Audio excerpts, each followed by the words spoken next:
Next question, ये NCERT book page number 172 index 7.4 question है, mention the condition required to maximise the yield of ammonia. Means ammonia बनाने के लिए क्या आपको कंडीशंस चाहिए जिससे कि वो ज़्यादा आपको मिले। तो ये हमने हेबर प्रोसेस में पहले ही पढ़ा था, लेकिन ये फिर से यदि क्वेश्चन इस तरीके से आता है तो आपको क्या क्या पॉइंट्स देने हैं, डायग्राम मत देना, सिर्फ इक्वेशन बताना कि N2 और 3H2 मिल करके 2NH3 प्लस हीट को रिलीज़ करेंगे। ठीक है, और अपने को क्या चाहिए कि पॉजिटिव कैटालिस्ट आयरन आपको रिक्वायर्ड होगा। ठीक है, मॉलिब्डेनम जो है, साथ साथ प्रमोटर्स भी आपको नीडेड। क्लियर। प्रेशर कितना चाहिए, 200 एटमॉस्फेरिक प्रेशर, और टेम्परेचर है 700 केल्विन। ठीक है, तो इस प्रोसेस के थ्रू, इन कंडीशंस के थ्रू आप अमोनिया को ज़्यादा से ज़्यादा पा सकते हो। ठीक है, चलिए नेक्स्ट है 7.5 इंटेक्स क्वेश्चन। क्या कहता है कि हाउ डज अमोनिया या NH3 react with a solution of Cu++। ठीक है, तो Cu++ किसी भी कंपाउंड वे में हो सकता है। अमोनिया के साथ जब रिएक्शन करेगा तो ये कॉम्प्लेक्स बनाएगा जो होता है डीप ब्लू कलर का। ठीक है, तो ये आपको रीजनिंग में देना पड़ेगा कि ये आपको प्रोडक्ट मिलेगा। नेक्स्ट क्वेश्चन देखिए, 177 पेज पे है 7.7 कि bond angle in PH4+ is higher than PH3 why. ठीक है, तो ये आपका आंसर है VSEPR थ्योरी, ये हम 11th में पढ़ चुके हैं। देखिए PH4 में क्या होगा, फॉस्फोरस सेंटर एटम और चार तरफ जो है, मतलब तीन तरफ हाइड्रोजन और एक तरफ H+ आयन, इस तरह से कोवेलेंट बॉन्ड बनाएंगे। sp3 हाइब्रिडाइजेशन होगा, 109 डिग्री 28 मिनट एंगल होगा। ठीक है, और रेगुलर टेट्राहेड्रल इसका ज्योमेट्री है। ठीक है, लेकिन यदि हम PH3 की बात करें तो फॉस्फोरस सेंटर एटम है इसके जैसा ही, तीन तरफ हाइड्रोजन भी है। ठीक है, लेकिन एक जो लोब है उधर पे लोन पेयर ऑफ इलेक्ट्रॉन होगा, और लोन पेयर ऑफ इलेक्ट्रॉन जो होता है वो क्या करता है, रिपल करता है।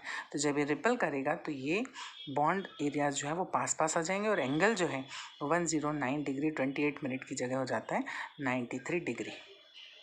समझ में आया। तो सिर्फ हाइब्रिडाइजेशन का फ़र्क है इसमें भी sp3 हाइब्रिडाइजेशन, बट इसमें लोन पेयर ऑफ इलेक्ट्रॉन है।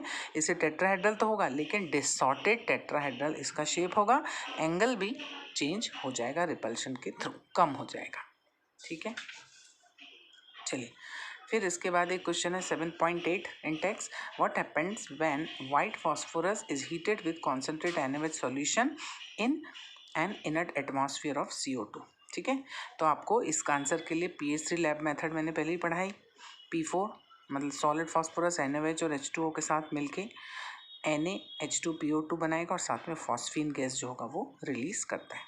तो फॉस्फीन गैस ऐसे मिलेगी, और जो वार गैस भी है और एक टॉक्सिक गैस भी है। ठीक है, एक क्वेश्चन और है 7.9 कि what happens when PCl5 is heated. तो आप इक्वेशन के थ्रू बता देना, ये 2 मार्क्स के क्वेश्चन आते हैं। PCl5 को आपने हीट किया तो PCl3 और क्लोरीन गैस रिलीज होगी, ये है आपका मेन आंसर। ठीक है, फिर है 7.10 right a balance equation for the hydrolytic reaction of PCl5 in heavy water. Heavy water means G2O।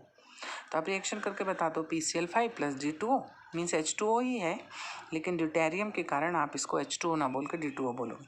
तो जब ये दोनों आपस में रिएक्शन कराएंगे तो POCl3 बनेगा और साथ में DCl बन जाएगा।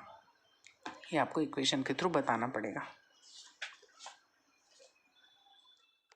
देखिए नेक्स्ट क्वेश्चन पूछते हैं, हेलोजन फैमिली जो है आपकी, जिसको आप X से रिप्रेजेंट करते हो, उस फैमिली के सभी मेंबर्स का एक कंपैरिजन पूछते हैं। ठीक है, तो जैसे पहले पूछा ऑक्सीडेशन स्टेट, तो आप फैमिली मेंबर्स लिख लीजिए, क्लोरीन, क्लोरीन, ब्रोमीन, आयोडीन। ठीक है, और ये सब -1 तो बताते ही हैं, उसके अलावा ये Cl, Br और I जो है वो प्लस में भी ऑक्सीडेशन स्टेट बताते हैं। तो कौन कैसी बताता है ये आप लर्न कर लेना।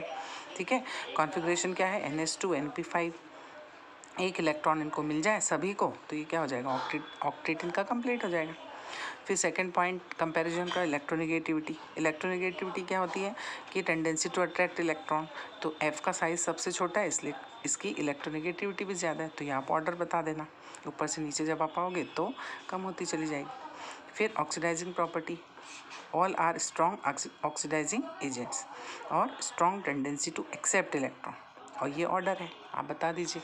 ठीक, उसके बाद ब्लीचिंग प्रॉपर्टी, फ्लोरीन तो बताता नहीं और क्लोरीन, ब्रोमीन और आयोडीन बताएंगे, क्योंकि ये नेसेंट ऑक्सीजन जो होगा वो उसको रिलीज़ करते हैं, ठीक है, जो ब्लीचिंग एक्शन में हेल्प करता है। और फ्लोरीन नहीं बताएगा, और ऑर्डर है ये, सबसे ज़्यादा क्लोरीन, फिर ब्रोमीन, फिर आयोडीन। फिर नेक्स्ट कंपैरिजन आईपी में पूछते हैं। आईपी मीन्स आयोनाइजेशन पोटेंशियल या ionisation energy, means energy required for the removal of last electron. तो इनका जो ऑर्डर है वो होगा इस तरह से, मतलब आईपी जो होगी वो इस तरीके से यहाँ इंक्रीज होगी, और iodine has minimum ionisation energy, तो लेस एनर्जी नीडेड। आप इस तरीके से बता दीजिए, ठीक है।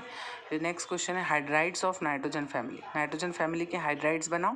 पहला फैमिली मेंबर जैसे nitrogen, phosphorus, arsenic, antimony, bismuth, इनके हाइड्राइड्स बना दो। वैलेंसी 3 है तो हाइड्रोजन 3 अटैच कर दो। सबके नाम बता दो, ये अमोनिया, ये फॉस्फीन, ये आर्साइन, ये स्टीबाइन और ये बिस्मुथाइन। फिर थर्मल स्टेबिलिटी जो होगी, थर्मल स्टेबिलिटी मीन्स मतलब जो N है ये और H इनके बीच का जो बॉन्ड है वो रिड्यूस होगा व्हेन साइज़ इंक्रीज होगी। तो साइज़ ऐसे इंक्रीज हो रही ऊपर से नीचे, तो इस तरह से ये भी बढ़ता अपना ये ज़्यादा होगा, उसके बाद ये कम होता चला जाएगा। थर्मल स्टेबिलिटी TS, ठीक है। फिर यदि रिड्यूसिंग नेचर पूछें तो रिड्यूसिंग नेचर जो होगा वो सबसे ज़्यादा बिस्मिथ का होगा, क्योंकि इसका साइज़ बड़ा है तो इलेक्ट्रॉन को जल्दी निकालेगा ये। बेसिक कैरेक्टर्स क्या होता है, वाटर के साथ इजीली जो हाइड्रोक्साइड बना है तो वो पावर होती है NH3 की, तो एसिड डिक्रीज होगा। बॉन्ड एंगल क्या होगा, सभी में sp3 हाइब्रिडाइजेशन है, सभी में लोन पेयर ऑफ इलेक्ट्रॉन है, तो इसमें जो होगा वो रिपल्शन के कारण इसमें बॉन्ड एंगल जो होगा वो सबसे ज़्यादा होगा, देन कम होता चला जाएगा, ठीक है। साइज इंक्रीजेज, रिपल्शन इंक्रीज, तो बॉन्ड एंगल के साथ डिक्रीज। और हाइड्रोजन बॉन्ड पूछे तो हाइड्रोजन बॉन्ड सबसे अपना ज़रूरी कौन बनाता है, नाइट्रोजन बनाएगा। और नाइट्रोजन और उसका हाइड्राइड मतलब NH3 के साथ मिलके इनके बीच में N और H के बीच में क्या होगा, इंटरमॉलिक्यूलर हाइड्रोजन बॉन्डिंग होगी, इसलिए सिर्फ नाइट्रोजन शो करेगा, बाकी कोई भी नहीं। नेक्स्ट क्वेश्चन, अब ऑक्सीजन के जो हाइड्राइड्स हैं वो पूछते हैं और उसकी फैमिली पूरी। जैसे इस ऑक्सीजन फैमिली क्या है, ऑक्सीजन, सल्फर, सेलेनियम, टेरिलियम और पोलोनियम, इनके हाइड्राइड्स बना दो। अब वैलेंसी 2 है तो हाइड्रोजन भी 2 यूज़ करो, तो H2O, H2S, H2Ase, H2Te और H2PO, ठीक है।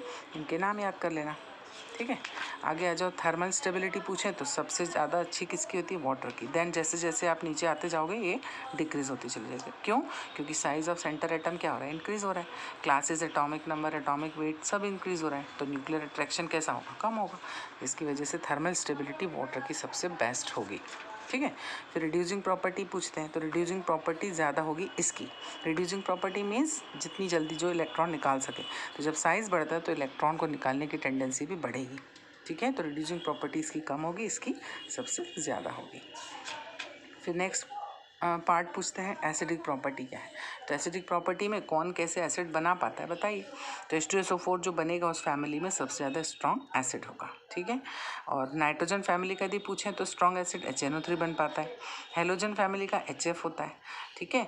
और ऑक्सीजन का acid of oxygen family H2SO4 है। ये आप तरीके से याद करेंगे, ये फुल क्वेश्चन में भी पूछते हैं और ऑब्जेक्टिव में भी पूछ सकते हैं।